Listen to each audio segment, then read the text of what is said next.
साहब हैं, उन्होंने जो हालिया इकदाम किए, जिस तरह से फैसले दलेराना किए, तो यहां एक ही अप्रोच पाई जा रही थी कि इनको किसी तरीके जल्दी से लाहौर हाई कोर्ट से उठाए और सुप्रीम कोर्ट ले जाए। अब आप कहेंगे कि मेरे जैसा काम बंदा जो जरा ज्यादा नॉलेज नहीं रखता, वो ये कहेगा कि ये तो अच्छी बात है, आपको सुप्रीम कोर्ट एलिवेट किया जा रहा है। नहीं, असल बात यह है कि जब आप लाहौर हाई कोर्ट के चीफ जस्टिस हैं तो आप पूरे सूबे के सरबराह हैं और पूरी अदलिया के उसके जिम्मेदार हैं। लेकिन जब आप एलिवेट होकर सुप्रीम कोर्ट जा रहे हैं तो क्या मतलब हुआ कि आप जूनियर 3 जजेस में शुमार होते हैं। आपको कितना टाइम लगेगा चीफ जस्टिस बनने के लिए? अब अंदाजा कीजिए कि शहजाद मलिक साहब जैसे ही एलिवेट हुए हैं सुप्रीम कोर्ट, तो जो वकील तबका था जो उनके खिलाफ हड़ताल कर रहे थे, उन्होंने हड़ताल खत्म कर दी है। उसकी वजह यह है कि ये जो आजम नजीर तारिक ग्रुप है, एहसन भून ग्रुप है, शहजाद शौकत है, ये सब चाहते थे, और इनके कुछ लोगों का वो बिलवास्ता या बिलावास्ता कह भी रहे थे कि हमें कहा गया कि इनका इंतजाम कर लेंगे बंदोबस्त। वो बंदोबस्त ये था कि इनको एलिवेट सुप्रीम कोर्ट कर लेंगे। अच्छा, सुप्रीम जुडिशल जो जुडिशल कमीशन है, सुप्रीम जुडिशल कमीशन मैंने कह दिया, वो अप्रूवल देता है और कि कौन जज एलिवेट होगा। शायद बिलाल साहब लाहौर से हुए, वो चौथे नंबर के ऊपर थे। एक तो काजी साहब से ये सवाल है कि आपकी सीनियरिटी कहां पे गई। फिर शहजाद मलिक साहब थे। अच्छा, अब उसके बाद जब जुडिशल कमीशन तश्कील दे देता है तो पार्लिमानी कमेटी होती है जजेस तकर्री की, उसका इजलास ईद के बाद था।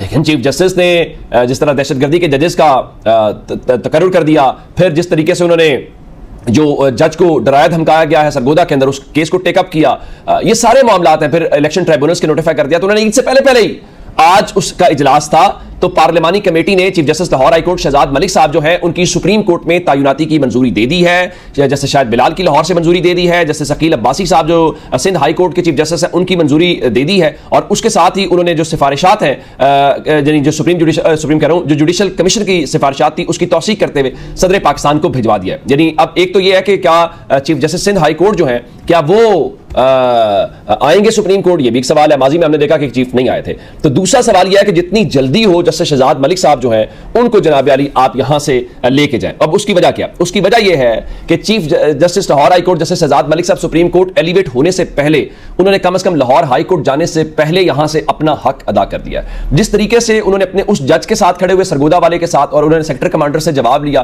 फिर दहशतगर्दी वाले जजेस के ऊपर हुकूमत के सामने झुकने से इनकार किया और अपने वही जज अपॉइंट किए जो वो चाहते थे, और उसके बाद उन्होंने इलेक्शन कमीशन के सामने नहीं किया। तो आज वो एक तकरीब से खिताब कर रहे थे रावलपिंडी के अंदर।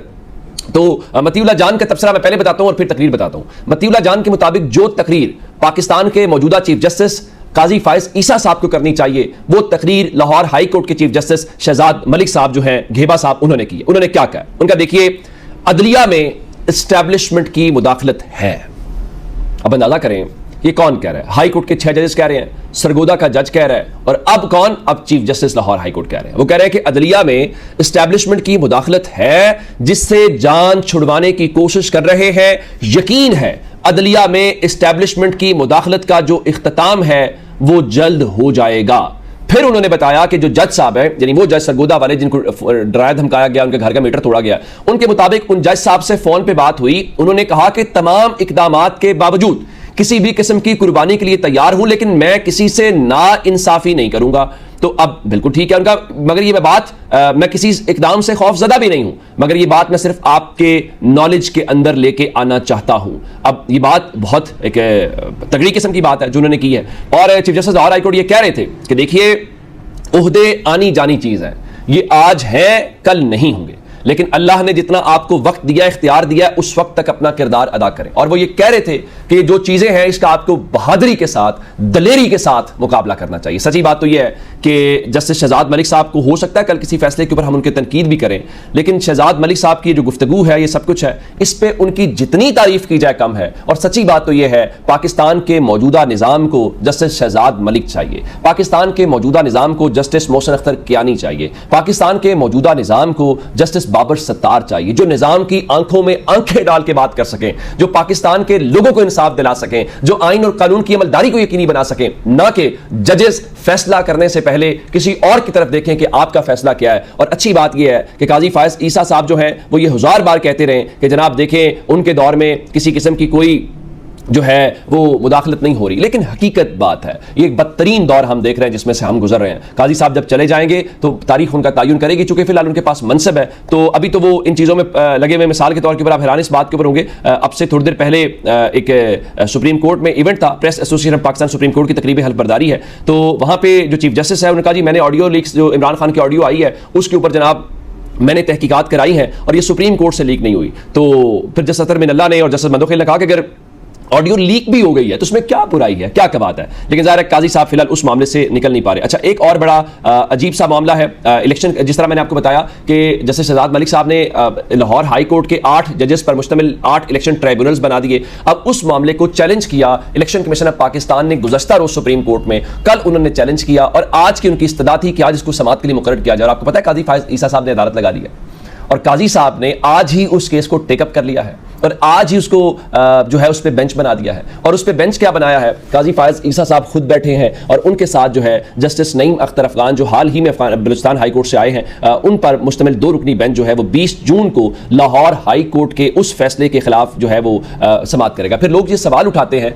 कि आखिर ऐसा क्या है कि जब भी सुप्रीम कोर्ट में कोई केस समाअत के लिए मुकर्रर होता है और अगर उसका ताल्लुक बिल वास्ता या बिला वास्ता इमरान खान या तहरीक इंसाफ से हो और उस बेंच में काजी फायज ईसा साहब भी हों, तो लोग उससे पहले उसके फैसले का अंदाजा कैसे लगा सकते हैं। लाइक लोग आप कैसे कह रहे हैं कि अगर 20 जून को काजी साहब ने केस लगा दिया तो वो 20 जून को लाहौर हाई कोर्ट के उस फैसले के ऊपर जो है वो स्टे ऑर्डर दे देंगे। आपको चाहिए था कि आप सीनियर मोस्ट जजेस के ऊपर बिठाते, क्योंकि माजी में आपका यही था। और अंदाजा कीजिए लाहौर हाई कोर्ट में केस टेकअप हुआ था बाकर नजफी साहब के पास इलेक्शन से पहले, रिटर्निंग अफसरान वाला, ब्यूरोक्रेसी से लेने वाला, और उन्होंने रोक दिया था। फिर काजी साहब ने रात को अदालत लगाई और फिर उसका नतीजा क्या निकला। अब इलेक्शन कमीशन भी कहता है कि इस ब्यूरोक्रेसी ने नाकाम तरीन इलेक्शन कराया। अब काजी साहब और काजी साहब अब भी वैसे ही करेंगे और अब भी काजी साहब वो करके मिसाल कायम करेंगे। फिर एक और सवाल है, ये मामला चूंकि जो इस्लामाबाद की हद तक स्टे ऑर्डर दिया हुआ है इस्लामाबाद हाई कोर्ट ने, फिर जो जहां पे जैसे शायद करीम का फैसला सिंगल मेंबर बेंच है उसके खिलाफ इंट्रा कोर्ट अपील अभी तक दायर इलेक्शन कमीशन ने की। जब ये 2 मामला इंट्रा कोर्ट अपील से पहले सुप्रीम कोर्ट इस मामले को कैसे टेकअप कर सकती है, एक सवाल है।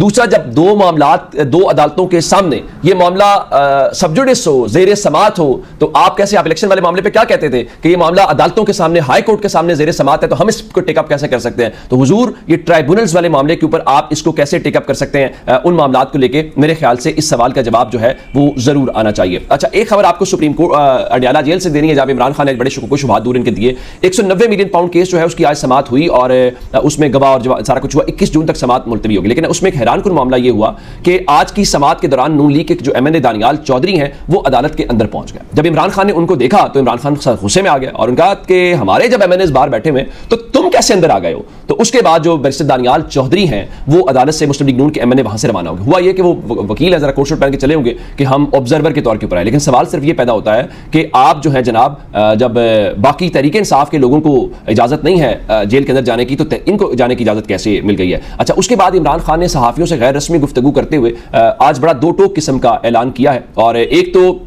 इमरान खान ने अपनी पार्टी को बड़ा सख्त पैगाम दिया और कहा कि ग्रुपिंग खत्म करके इकट्ठे हो जाए, ये पाकिस्तान की जिंदगी और मौत का मसला है। अभी जो पार्टी में ग्रुपिंग करेगा मैं उसको छोड़ूंगा नहीं, बहुत सख्त एक्शन लूंगा। और उसके बाद उन्होंने कहा देखिए मुज़ाकरात का जो मामला है उस पर किसी किस्म की गलत बयानी ना की जाए। हम मुज़ाकरात नहीं चाहते हैं, मुज़ाकरात हम चाहते हैं, लेकिन जब फैसले ऊपर से बड़े साहब करेंगे तो फिर इनसे मुज़ाकरात का क्या फायदा, ये हुकूमत से। उनका जस्टिस बंदियाल के कहने पर हमने PDM से मुज़ाकरात किए तो हमें कहा गया कि बड़े साहब ने फैसला किया है कि जब तक बंदियाल है इलेक्शन नहीं होंगे। उनका सियासतदान हमेशा मुज़ाकरात में जाता है। हमने मुशर्रफ के दौर में उसके नुमाइंदे से मुज़ाकरात किए लेकिन हमने हुकूमत से मुज़ाकरात नहीं किए। फिर उन्होंने कहा कि उन्होंने चीफ जस्टिस को पैगाम है काजी फायज ईसा साहब को कि वो मुल्क में कानून की हुक्मरानी कायम करवाएं। चीफ जस्टिस के सामने कानून की हुक्मरानी में मुदाखलत हो रही है, हमारा पार्टी दफ्तर तोड़ दिया गया, कौम सरगोदा के 1, इस्लामाबाद हाई कोर्ट के 6 और सुप्रीम कोर्ट के 3 जजेस को सलाम पेश करती है। फिर इमरान खान ने कहा कि सरगोदा के जज ने लाहौर हाई कोर्ट को बताया कि कैसे खुफिया इदारे ने उस पर दबाव डाला, उसके जज के घर के गैस काट दी गई। PTI के जो केसेस जज सुनते हैं उन पर दबाव डाला जा रहा है, जो जज हमें इंसाफ देने लगता है उस पर प्रेशराइज किया जाता है, जो सहाफी PTI के हक में बात करता है उसे पकड़ लिया जाता है। सारी बातें उन्होंने कहा देखिए खुफिया एजेंसी का काम हमें तहफ़्फ़ुज़ देना है, लेकिन वो तहरीक इंसाफ को खत्म करने के ऊपर लगा दिया गया है। तो फिर इमरान खान से सवाल किया गया कि आप ये बताइए